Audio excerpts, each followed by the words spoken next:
Hello there, welcome to another one of our Lexical Lab 1 minute English videos.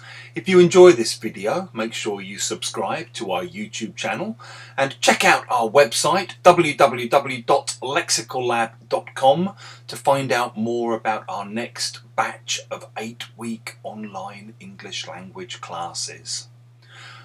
I was chatting online to a friend of mine yesterday who works as a lecturer in graphic design at a college here in North London.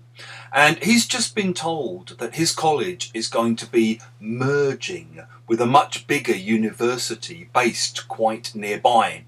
And obviously he's worried that the merger will lead to job losses. There's another department in the bigger university that does a very similar job to his department. And he's worried that the departments are going to be looking to save money, especially at a time like this during the pandemic.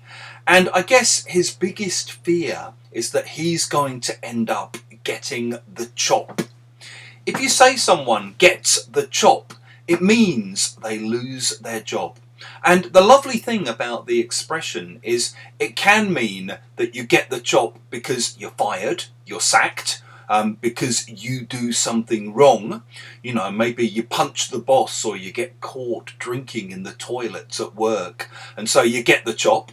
You can also get the chop when you're made redundant, when you're laid off.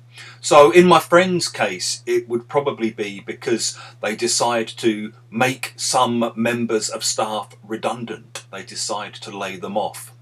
And get the chop can be used in both of these situations. So you might say, yeah, 30 of us got the chop when the department merged. Oh, he got the chop after punching the boss.